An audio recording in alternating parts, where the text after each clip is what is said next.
Bismillahirrahmanirrahim. Today we will study mathematics grade 4 unit number 1 that is whole numbers. और प्यारे बच्चों, आज के वीडियो लेक्चर में हम जो SLO डिस्कस करेंगे वो है कंपेयरिंग ऑफ नंबर्स. ठीक है, compare numbers using symbols and arrange numbers up to 99,999.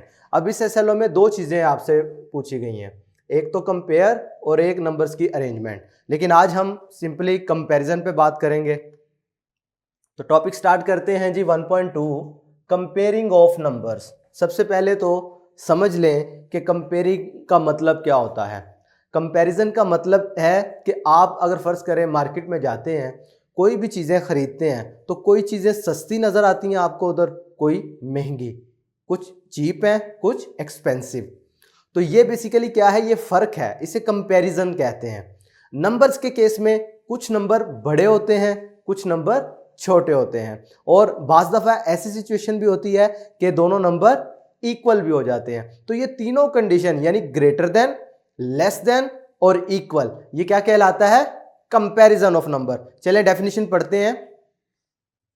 A process to identify smaller or greater number between two numbers is called comparing of numbers. क्या कह रहे हैं भाई, अगर आपके पास कोई से दो नंबर दिए गए हैं, आपने उनमें से बड़ा नंबर या छोटा नंबर फाइंड करना है. भाई दोनों दो नंबर्स में से कौन सा नंबर बड़ा है कौन सा नंबर छोटा है. इस अमल को क्या कहते हैं, कंपेयरिंग ऑफ नंबर्स. बात समझ आ रही है. This concept helps us to compare value of different things. भाई मुख्तलिफ चीज़ों की जो प्राइस है, वैल्यू है, उनको आप इस अमल की मदद से कंपेयर कर सकते हैं. देखिए जैसा कि एग्जांपल नंबर 4 में आपको बताया गया है, Ahmad bought a laptop bag for ₹4,590 and a blanket of ₹4,500.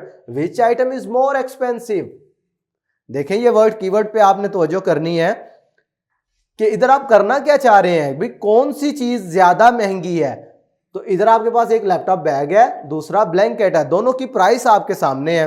तो कैसे पता चलेगा भी कौन सी चीज महंगी है. तो इसके लिए आप इस्तेमाल करेंगे कंपेयरिंग, यानी आपको नंबर्स को कंपेयर करना पड़ेगा. तो जब कभी भी आप किसी भी नंबर को कंपेयर करते हैं, आप क्या करें, उनको प्लेस वैल्यू चार्ट में लिख लें. ले जी, ये दोनों वैल्यूज हमने प्लेस वैल्यू चार्ट में लिख दी. अब मैं आपको तरीकाकार सिखाऊंगा कि मैथमेटिक्स में जब नंबर्स आप कंपेयर करते हो तो उसका तरीकाकार क्या होता है.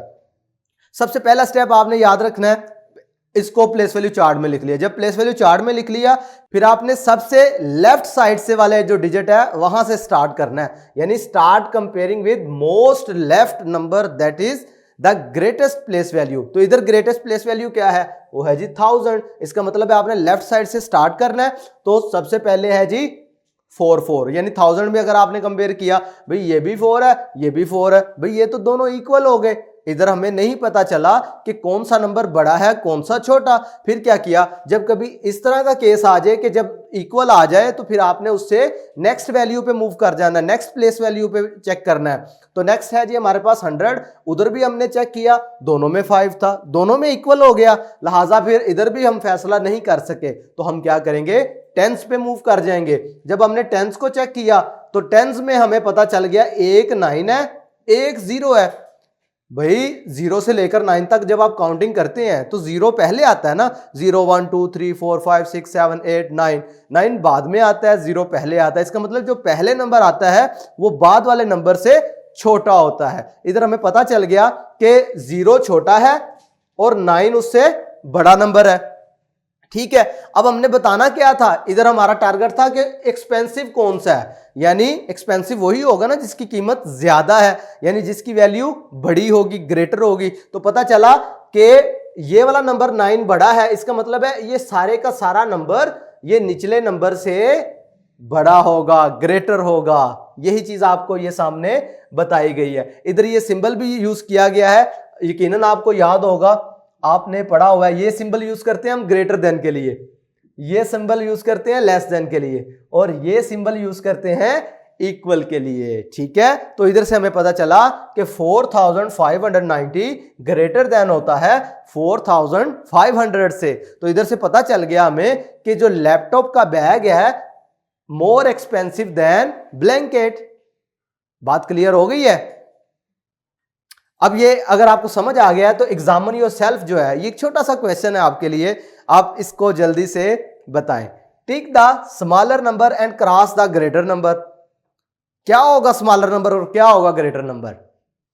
तो प्यारे बच्चों, जब कभी इस तरह की सिचुएशन आपके पास बन जाए कि एक नंबर आपके पास आप देख रहे हैं 4 डिजिट है, दूसरा नंबर आपके पास 5 डिजिट है, तो इधर आपने बगैर ये कंपैरिजन का तरीका लगाए जो अभी मैंने आपको सिखाया है, आप बता सकते हैं कि कौन सा नंबर छोटा है कौन सा नंबर बड़ा है। भाई जिसमें ज्यादा प्लेसेस है वो नंबर बड़ा है, जिसमें कम प्लेसेस है वो नंबर छोटा है। अब प्लेसेस से क्या मुराद है? भाई जिसमें ज्यादा डिजिट्स है वो ऑब्वियसली बड़ा नंबर है, जिसमें कम डिजिट्स है वो छोटा नंबर है। तो जल्दी से बताएं अब हम क्या करेंगे। इधर टिक द स्मॉलर नंबर, तो इसमें 4 डिजिट थे लिहाजा इसको हम टिक कर देंगे, इसमें 5 डिजिट थे लिहाजा इसको हम क्रॉस कर देंगे। हमारी बात क्लियर हो गई कि कौन सा नंबर बड़ा है कौन सा नंबर छोटा है। तो प्यारे बच्चों, ग्रेटर देन लेस देन यही फाइंड करना तो कंपैरिजन कहलाता है, कंपेयरिंग ऑफ नंबर कहलाता है।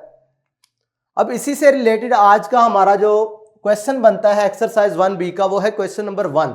Compare the numbers and right this और दिस। ये सिंबल है, आपको मैंने अभी बताया, ये पहले वाला सिंबल ग्रेटर देन के लिए, दूसरे वाला सिंबल लेस देन के लिए और तीसरे वाला सिंबल इक्वल के लिए यूज करना है। For each of the following pair, भाई ये देखो पेयर्स का मतलब कि दो दो नंबर आपको दिए गए हैं, इनमें से आपने बताना है कि कौन सा सिंबल सूटेबल होगा।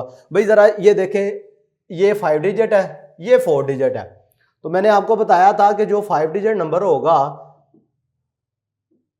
वो ऑलवेज ग्रेटर होगा 4 डिजिट नंबर से। ठीक है, यही तो पीछे एक एग्जांपल हम करके आए हैं। तो इधर से पता चला कि ये 57,298 जो है ग्रेटर है किससे? 7,098 से। भाई वो 4 डिजिट नंबर है, ये 5 डिजिट नंबर है। बात क्लियर हो गई। अब पार्ट 2 में देखें, जब पार्ट 2 में आप आए तो इसमें ये भी 5 डिजिट है, ये भी 5 डिजिट है, इसका मतलब हमें वो प्रोसेस लगाना पड़ेगा जो मैंने आपको सिखाया था।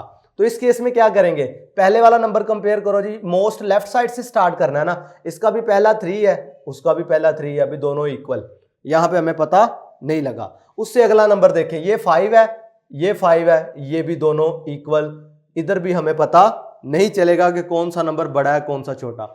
उससे अगला देखें, ये 3 है, ये 1 है।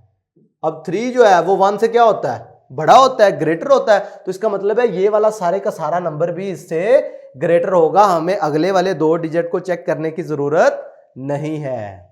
बात समझ आ गई? यानी जहां पर आपको पता चल जाए कि कोई नंबर छोटा या बड़ा, उससे अगले वाले डिजिट्स को कंपेयर करने की जरूरत नहीं है। अब पार्ट 3 तो पार्ट 1 से रिलेटेड है, आप आसानी कर सकते हैं। पार्ट 4 भी पार्ट 1 से रिलेटेड है, लेकिन पार्ट 5 को एक दफा देख लेते हैं। पार्ट 5 में देखें, इधर 89,732, दूसरी तरफ 89,732 लिखा हुआ है। तो अब इधर कैसे कंपेयर करेंगे? तरीकाकार वही है, मोस्ट लेफ्ट डिजिट से स्टार्ट करना है। ले जी, 8 को 8 के साथ कंपेयर किया, इक्वल। 9 को 9 के साथ कंपेयर किया, इक्वल। 7 को 7 के साथ किया, इक्वल। 3 को 3 के साथ किया, इक्वल। 2 को 2 के साथ किया, इक्वल। भाई ये तो सारे डिजिट इक्वल आ गए, इसका मतलब है यहां पर अब सिंबल यूज होगा इक्वालिटी का सिंबल। बात क्लियर है? अब पार्ट 6 आपको एज अ होमवर्क दे रहा हूं, कर लेंगे। क्वेश्चन नंबर 2 देखें। अब एक आपके सामने रियल लाइफ एग्जांपल है कंपैरिजन की। सारा bot N LCD for ₹48,580 and Sana bot N LCD for ₹45,990। अब आपने बताना हु स्पेंट मोर, भाई किसने ज्यादा पैसे खर्च किए। भाई सारा के पास जो LCD है उसकी प्राइस है 48,580 और सना जो है उसने जो LCD खरीदी है उसकी कीमत है 45,990। तो अब किसने ज्यादा पैसे खर्च किए? तो कैसे पता चलेगा? हमें पता चलेगा कंपैरिजन से। हम क्या करेंगे? इनका कंपैरिजन करेंगे, दोनों का, दोनों वैल्यू से स्टार्ट करते। कैसे हैं? मोस्ट लेफ्ट डिजिट से स्टार्ट करते हैं जी। इसका पहला डिजिट क्या है? 4, इसका भी 4। अभी तक हमें पता नहीं चला। फिर उससे जब ऐसा हो तो फिर हम क्या करते हैं, नेक्स्ट डिजिट पे यानी नेक्स्ट प्लेस वैल्यू पे मूव कर जाते हैं। तो दूसरा है जी 8, इसका दूसरा क्या है 5। इधर से हमें पता चल गया कि 8 होता है ग्रेटर देन 5, इसका मतलब है ये वाला नंबर बड़ा होगा इस वाले नंबर से। तो पता चला कि ज्यादा पैसे किसने खर्च किए, ऑब्वियसली सारा ने। बात समझ आ गई आपको? तो आज के वीडियो लेक्चर में हमने कंपैरिजन ऑफ नंबर्स के बारे में सीखा कि नंबर्स को कैसे कंपेयर करते हैं और कंपैरिजन का मतलब क्या होता है। तो आज के लिए इतना ही। नेक्स्ट वीडियो लेक्चर में नए टॉपिक के साथ आपसे फिर मिलेंगे। तब तक के लिए अल्लाह हाफिज।